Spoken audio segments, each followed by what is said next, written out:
Good morning from ABC13. I'm Tom Cook. And I'm Erica Simon in for Samika Knight. Here is the latest news. Right now, Houston police still searching for the gunman who wounded a security guard overnight. It was part of a shootout on Fuqua near the Gulf Freeway.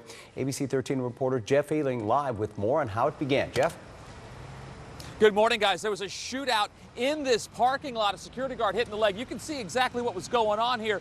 Bullet holes in the window of that Mexican restaurant there. The customers were inside when this happened. Fortunately, they're okay. It started out as an argument between a man and a woman in the parking lot. A security guard tried to intervene. Police say in the exchange of gunfire between the guard and the man, the guard was hit in the leg, taken to the hospital. He's going to be all right. After the shooting, the man and woman in the argument left in the same pickup truck, went to a nearby apartment complex where it is believed that suspect lives. And once at the complex, the suspect then started shooting at someone else. Police say they have a really good idea of who did all this, but at this hour, that suspect still on the run. Jeff Ealing, ABC 13 Eyewitness News. I'm Courtney Fisher reporting downtown. The voices in my head told me to do it, allegedly. That's what Ramondo Powell told investigators after they were interviewing him, after it said that he shot that Precinct 7 deputy. Take a look. This is Powell in court overnight, 24 years old. He moved here from Florida 2 weeks ago, we learned. We also learned he recently worked as an armed guard at a children's hospital. Deputy Quentin Goodwill went home from the hospital yesterday. He was shot twice, hit in the chest and in the flashlight he was holding. His bulletproof vest saved his life. Goodwill pulled over Powell after seeing Powell reverse the wrong way on Fondren. Powell's bond set at $500,000. For now, reporting from downtown, Courtney Fisher, ABC 13 Eyewitness News. The man who raped and murdered a college student in Montgomery County maintained his innocence until he was executed. 48-year-old Larry Swearingen's final words last night were, quote, "Lord, forgive them. They don't know what they're doing." Witnesses last night in Huntsville say he never opened his eyes and never looked at the victim's parents who were there. 19-year-old Melissa Trotter was last seen leaving her community college near Conroe in 1998, then found strangled to death. After he died, prosecutors called Swearingen a manipulator. Larry Swearingen was every mom and dad's worst nightmare. He was someone that could look you right in the eye and stab you in the back or strangle you with a pair of pantyhose. That's how Trotter died. Swearingen had maintained his conviction was based on junk science. A University of Houston downtown student is due in court today for allegedly threatening to shoot up the school. 19-year-old Oscar Rincon smiled for his mugshot, as you see here. The FBI flagged police after agents found Rincon's Snapchat post. It showed a photo of an empty UHD classroom with the threatening message. He apparently got mad. He got a ticket on the way to class, only to find out it was canceled.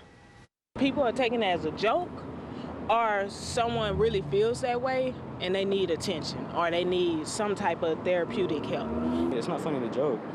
That's serious, like a serious problem happening. Like, gun violence is a serious issue in this country. And UHD students not happy about the incident. Well, Rincon was arrested Tuesday night. He's charged with making a terroristic threat. Happening today, researchers will release details from a 2-year study to see how Hurricane Harvey impacted Houstonians both physically and mentally.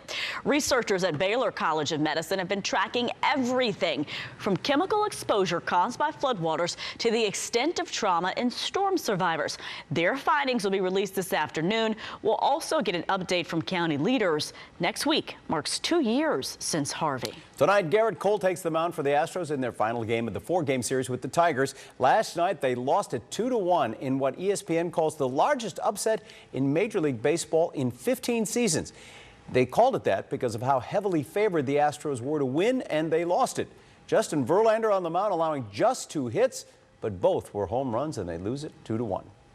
Well, before the game, the Astros fans got a chance to see this guy, Ric Flair, the wrestler, known for his woo-hoo chant, and he was throwing the first pitch to Josh Reddick. Watch.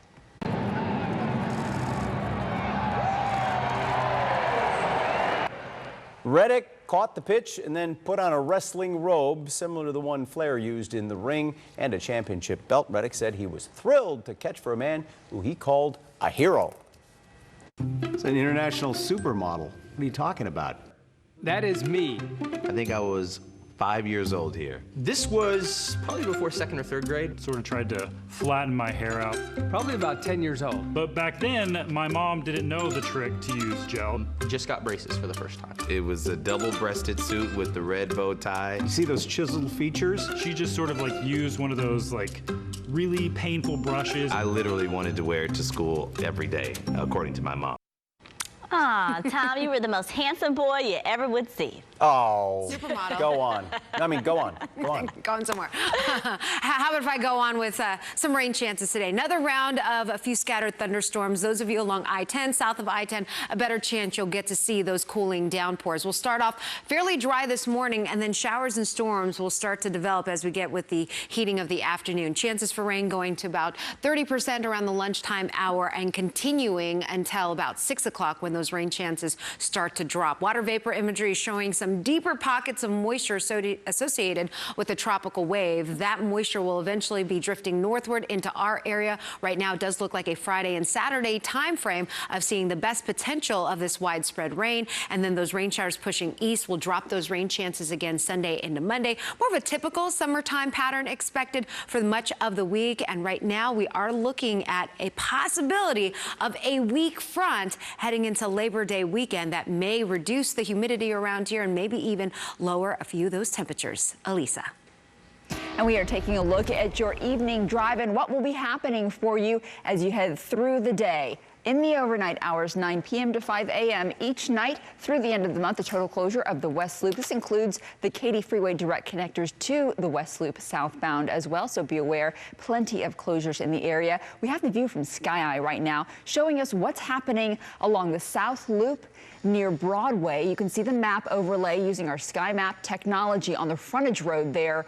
Eastbound, it appears to be an 18-wheeler that is turned on its side. We take a closer look at this and see in the underpass, you've got emergency vehicles that are parked there. And the 18-wheeler, we don't have word of what's happening with the 18-wheeler driver, but of course, causing some congestion there. The main lanes, as you see from the view on Sky Eye, appear to be moving smoothly, perhaps a little slow, but that's right there at the interchange, so they would be a little bit slow anyway. All right, that's all the time we have for Eyewitness News right now. You can always stay up to date with us on the ABC13 mobile app and on ABC13.com. Have a great day.